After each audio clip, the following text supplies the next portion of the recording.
Привет, меня зовут Наталья Дю, и сегодня я хочу вам предложить абсолютно новое, необычное прочтение работы Питера Брейгеля-старшего. Такой интерпретации вы еще не встречали. Перед вами два его известных произведения «Крестьянская свадьба» и «Крестьянский танец», которые находятся в Венском музее истории искусств. Можно предположить, что работы парны, они имеют одинаковый размер и обе написаны, предположительно, в 1567 году. Картина написана масляными красками на дереве. Размер работы 113 на 164 сантиметра. Мы видим крестьянскую свадьбу, которую играют в амбаре. Вдоль стены из блоков необмолоченной пшеницы длинный стол, за которым расположились гости. Остальные теснятся в воротах и ждут освободившегося места.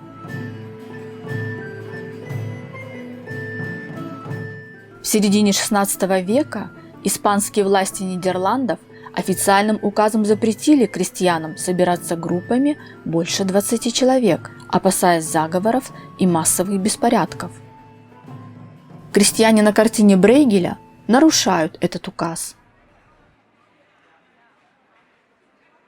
На единственном стуле со спинкой сидит старик, возможно, нотариус, приглашенный для заключения брачного договора.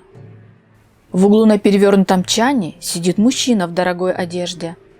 Существует предположение, что художник изобразил самого себя. Остальные расположились на лавках из неоструганных досок. На переднем плане двое молодых мужчин разносят миски с едой. В качестве подноса им служит снятая с петель дверь. Перекрещенные снопы на стене, закрепленные граблями, символизируют брачный союз и неразлучные узы. Все женщины сидят в праздничных белых чепцах, и только невеста с непокрытой головой последний раз демонстрирует красоту своих волос. На голове у нее обруч, так называемый свадебный венок. Ее желание выглядеть благопристойной и загадочной одновременно смешно и трогательно. Это крестьянская Мона Лиза, курносая и румяная. Композиционной основой произведения являются три фигуры, которые Брейгель выделил с помощью цвета и размера. Их положение и направление на картине задают динамику и разворачивают сюжет. Повествование начинается с волынщика, мужчины средних лет, которому, в отличие от своего напарника, не безразлично, как он выглядит. Он надел яркую праздничную одежду, белые трико на коленях перевязаны розовыми лентами. В руках он держит волынку, которая, как известно, является фаллическим символом. Внимание волынщика чем-то привлечено настолько, что он перестал играть и не в силах сдержать эмоции. Его лицо раскраснелось, зрачки расширены, через приоткрытый рот свисает кончик языка. Многие исследователи пишут, что он смотрит на еду. Но неужели музыканта, который посетил не один праздник, так возбуждает тарелка пудинга? Следуя за взглядом волынщика, мы видим разносчиков еды. Крупные, тщательно прописанные фигуры молодых мужчин на фоне остальных персонажей выглядят максимально привлекательно. Одеты в яркую опрятную одежду, они работают слаженно и ловко. Мужчины очень молоды. Мы можем наблюдать во внешности остатки пубертата. Юношеские очертания лица, припухший нос, нежную крепкую шею с торчащими ушами. Буйство гормонов, присущее этому возрасту, Брейгель воплотил в деревянной палке, напоминающей крепкий эрегированный фаллос.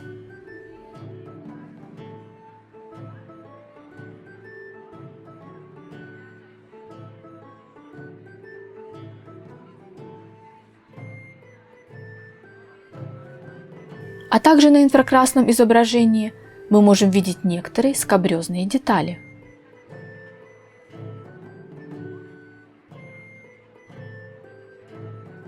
Картина полна фаллических символов и эротических ассоциаций.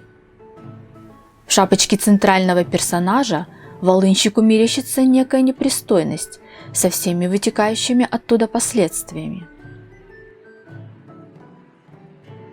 Деревянная ширма выглядит как спинка кровати, на которой расположились 4 человека, но женщины настолько не заинтересованы в своих кавалерах, что выглядят как постельные принадлежности.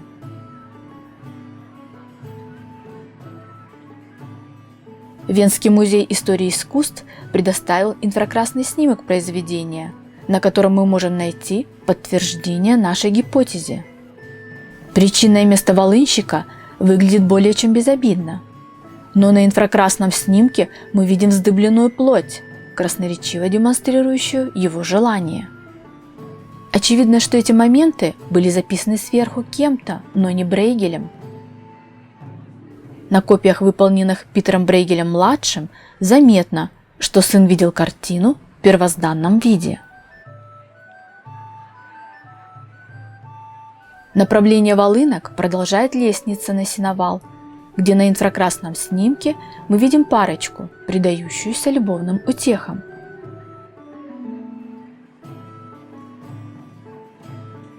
Обратите внимание на важную деталь. На шапочке разносчика, как и на волынках музыкантов, повязаны пучки лент. Что нам на этот счет говорит Википедия?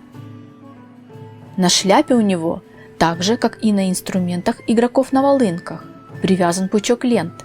Такие ленты обычно использовались в те времена для подвязки штанов, а наличие их на шляпе и инструментах указывало на принадлежность к определенной группе.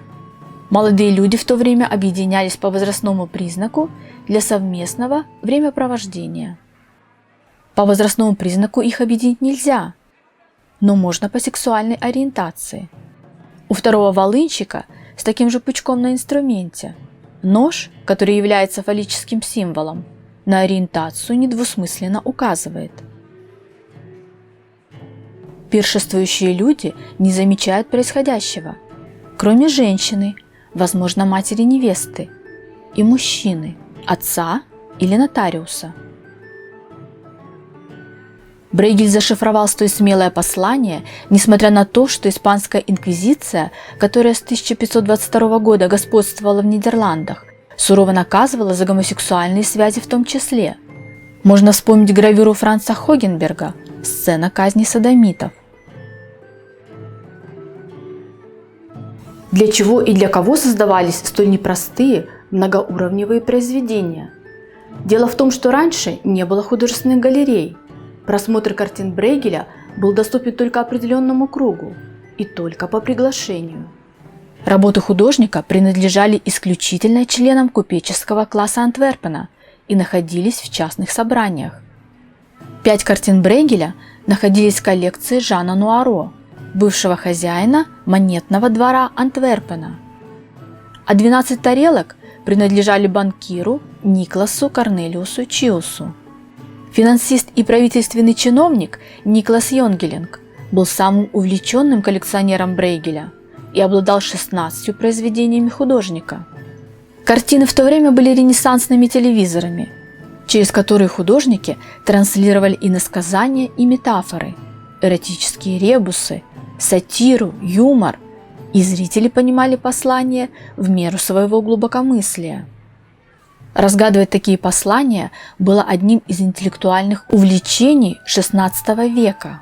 Карл ван Мандер, поэт, писатель и художник, вдохновленный Вазари и написавший книгу о художниках, подтверждает это в своих рассказах и анекдотах о зрителях, ищущих скрытые сюжеты. Например, он пишет о маленьком говнюке, скрытом в пейзажах Иоахима Патинира, или о маленькой сове в работах Хэри Мэт де Блесса. Эта информация говорит нам о культуре, в которой расшифровка изображений была одним из видов интеллектуальных соревнований. В такой атмосфере во время закрытых собраний единомышленников неоднозначно трактуемые картины Брейгеля являлись частью интеллектуальной беседы, стимулируя дебаты и давая пищу для размышлений.